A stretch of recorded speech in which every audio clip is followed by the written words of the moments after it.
Time to update you on some other stories moving this lunchtime. The South African Police Service's Commercial Crime Investigation Unit carrying out search and seizure operations at 26 locations across Cape Town today. The operation began very early yesterday following a tip-off from a whistleblower. The raids are linked to an alleged 1.6 billion rand tender fraud scandal. Newzroom Afrika's Nasiphi Same tracking the story joins us now. Nasiphi, good afternoon to you. What do we know about what police are actually doing?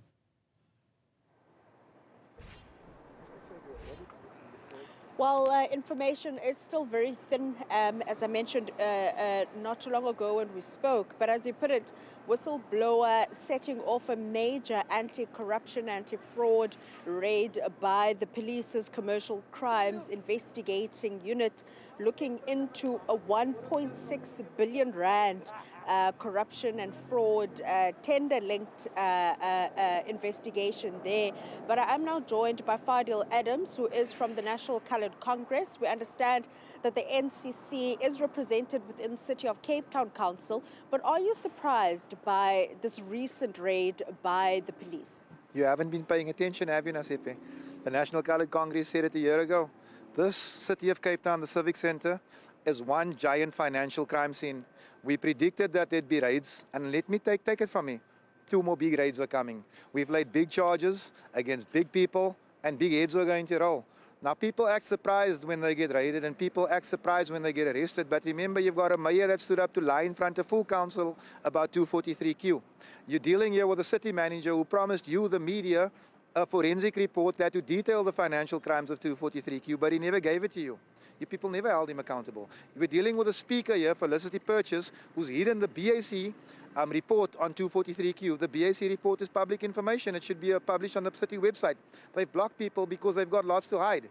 This is just the beginning. Big heads are going to roll.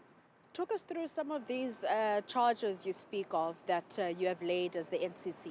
Okay, I'm going to tell you about 339Q. It was a 10 million rand tender that ended up paying 830 million.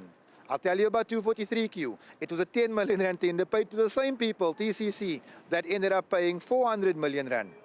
I'll tell you about Rhodium Construction, which is nothing more than a front company for the same people in front of the Belleville Commercial Crimes Court.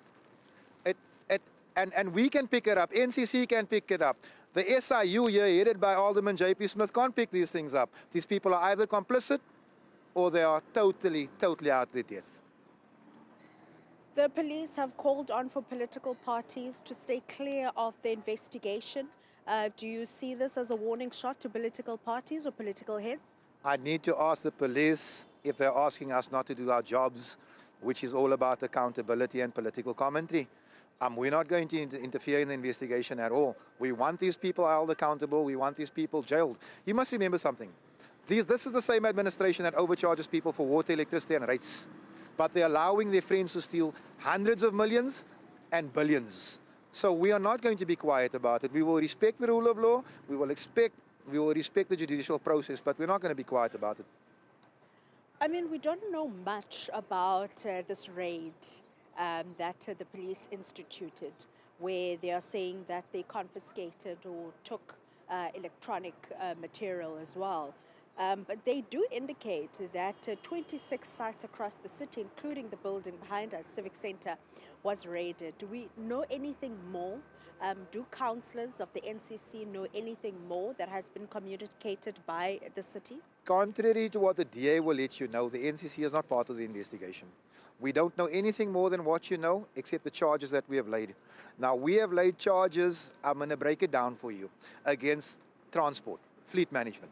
750 million rand clean-out fraud.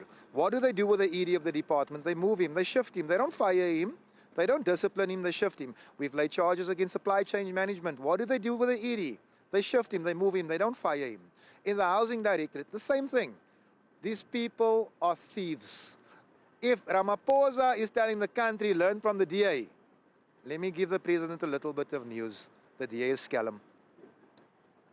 I mean, what now? Where to from here? I mean, what else can opposition parties from the opposition bench do if you are describing, from what you've said, grand-scale corruption? If you're asking me what now, I'm going to ask the mayor to come clean. I'm going to ask the mayor to hold people accountable within the city. 2 senior city officials have been killed, murdered, to hide crime. to hide financial crime. How many more? I'm going to tell you this. We are busy with another big case. So the news I have for the Democratic Alliance is, yes, it's raining, but it's about to start hailing. Is it possible for you to talk to us about this big case you are referring to? You will be the first to know. Let me make you that guarantee. You will be the first to know. We'll have to leave it there. Not much info that Fadil Adams is giving us there regarding the statement released by SAPS this morning, early hours, saying that 26 sites have been raided, including municipal offices, the city of Cape Town, linked to fraud and corruption tender amounting to about 1.6 billion rand. Nasiphi Same, thanks very much indeed for that update. Lots more to come, it seems, in that story. We'll keep a very close eye on it.